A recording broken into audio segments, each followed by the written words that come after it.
ओम नमो नारायणा। नमस्ते श्रोताओं, इस कहानी में मैं आपको अधिक मास की कथा का पहला अध्याय सुनाने जा रही हूँ। श्रोताओं, कथा शुरू करने से पहले आप सभी लोग मेरे धर्मी वॉइस चैनल को सब्सक्राइब करें, लाइक करें, शेयर करें और कमेंट करना न भूलें ताकि हमारा नया वीडियो आप तक पहुँच सके। श्रोताओं, कल्प वृक्ष के समान भक्तजनों के मनोरथ को पूर्ण करने वाले, वृंदावन की शोभा के अधिपति, अलौकिक कार्यों के द्वारा समस्त लोक चकित करने वाले वृंदावन बिहारी पुरुषोत्तम भगवान को नमस्कार है।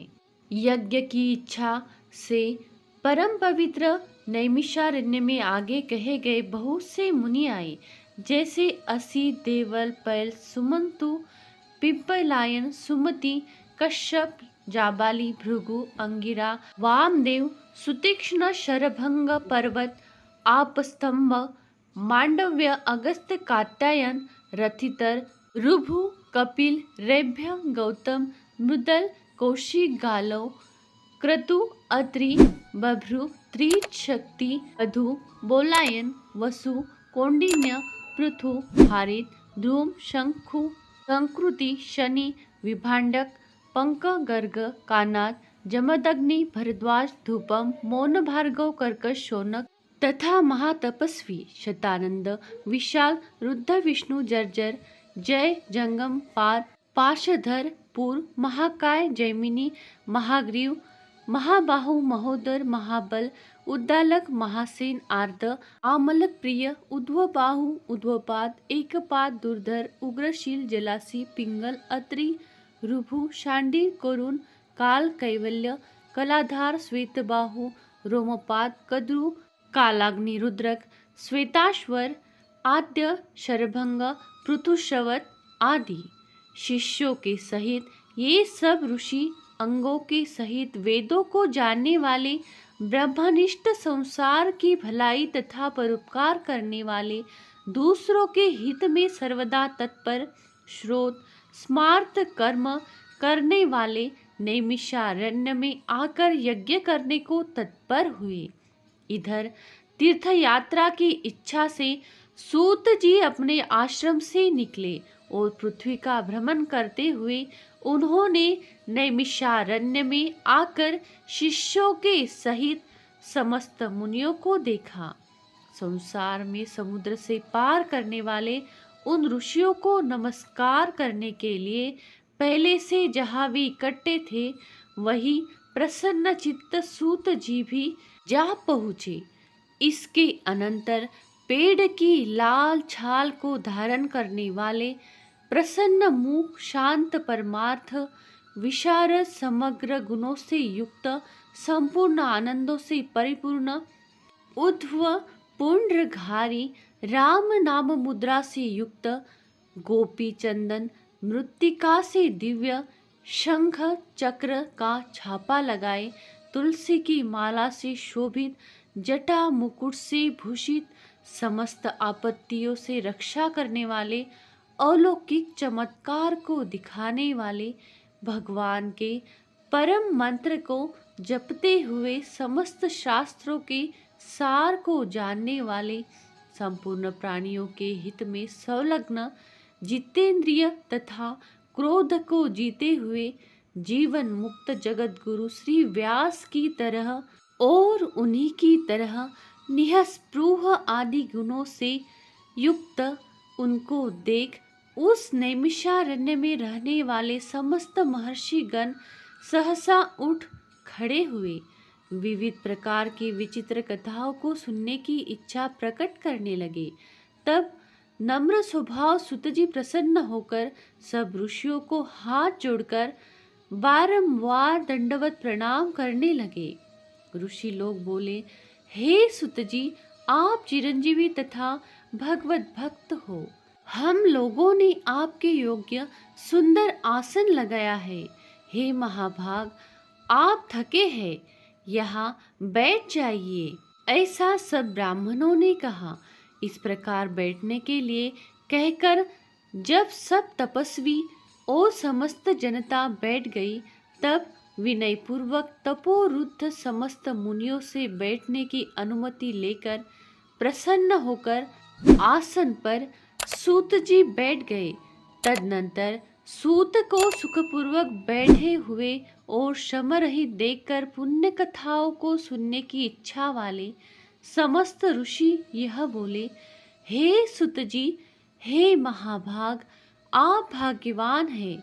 भगवान व्यास की वचनों के हार्दिक अभिप्राय को गुरु की कृपा से आप जानते हैं। क्या आप सुखी तो है? आज बहुत दिनों के बाद कैसे इस वन में पधारे? आप प्रशंसा के पात्र है। हे व्यास शिष्य शिरोमणि, आप पूज्य है। इस असार संसार में सुनने योग्य हजारों विषय है, परंतु उनमें श्रेष्ठ कर थोड़ा सा और सारभूत जो हो वह हम लोगों से कहिए। हे महाभाग, संसार समुद्र में डूबते हुए को पार करने वाला तथा शुभ फल देने वाला आपके मन में निश्चित विषय जो हो वही हम लोगों से कहिए। हे अज्ञान रूप अंधकार से अंधे हुओं को ज्ञान रूप चक्षु देने वाले, भगवान के लीला रूपी रस से युक्त परमानंद का कारण, संसार रूपी रोग को दूर करने में रसायन के समान जो कथा का सार है वह शीघ्र कहिए। इस प्रकार शौनकादिक ऋषियों के पूछने पर हाथ जोड़कर सूत जी बोले, हे समस्त मुनियों, मेरी कही हुई सुंदर कथा को आप लोग सुनिए। हे विप्रो, पहले मैं पुष्कर तीर्थ को गया। वहाँ स्नान करके पवित्र ऋषियों, देवताओं तथा पितरों को तर्पणादि से तृप्त करके तब समस्त प्रतिबंधों को दूर करने वाली यमुना के तट पर गया।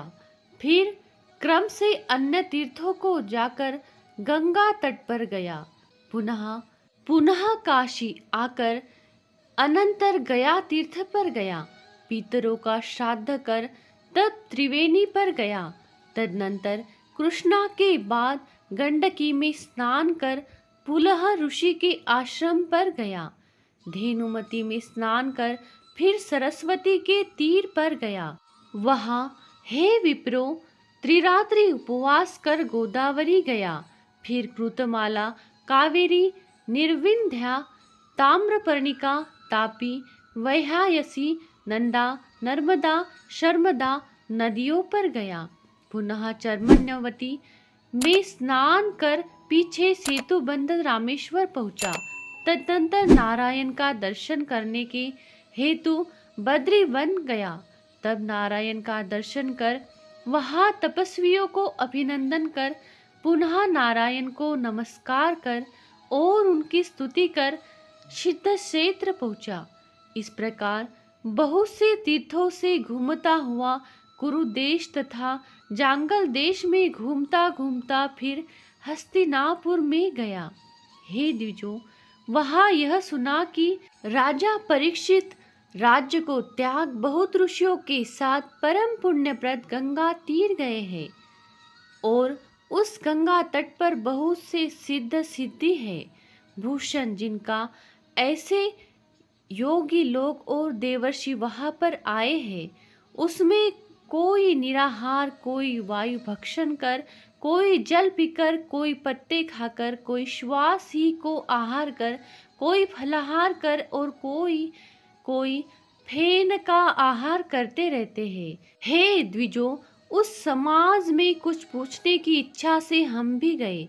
वहाँ ब्रह्मा स्वरूप भगवान महामुनि व्यास के पुत्र, बड़े तेज वाले, बड़े प्रतापी श्री कृष्ण के चरण कमलों को मन से धारण किए हुए श्री शुकदेव जी आए।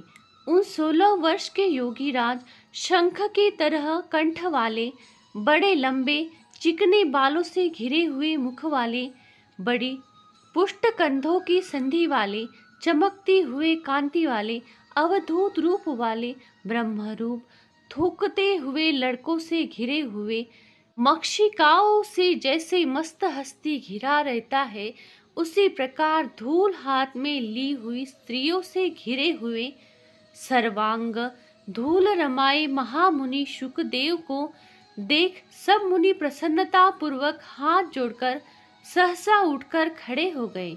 इस प्रकार महामुनियों द्वारा सत्कृत भगवान शुकदेव को देखकर पश्चाताप करती हुई स्त्रियां और साथ के बालक जो उनको चिढ़ा रहे थे दूर ही खड़े रह गए और भगवान शुकदेव को प्रणाम करके अपने अपने घरों की ओर चले गए। इधर मुनि लोगों ने शुकदेव के लिए बड़ा ऊंचा और उत्तम आसन बिछाया। उस आसन पर बैठे हुए भगवान शुकदेव को कमल की कर्णिका को जैसे कमल के पत्ते घेरे रहते हैं उसी प्रकार मुनि लोग उनको घेर कर बैठ गए। यहाँ बैठे हुए ज्ञान रूप महासागर के चंद्रमा भगवान महामुनि व्यास जी के पुत्र शुकदेव ब्राह्मणों द्वारा की हुई पूजा को धारण कर तारांगनों से घिरे हुए चंद्रमा की तरह शोभा पा रहे थे। श्रोताओं, अधिक मास का यह पहला अध्याय यही पूर्ण होता है। इसके आगे की कथा सुनने के लिए हमारे धन्वी वॉइस चैनल से हमेशा जुड़ते रहिए।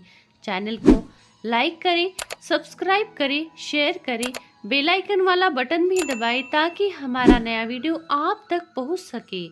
कमेंट में ओम नमो नारायणा जरूर लिखें। कथा अंत तक सुनने के लिए आपका बहुत बहुत धन्यवाद। ओम नमो नारायणा। विष्णु भगवान की जय।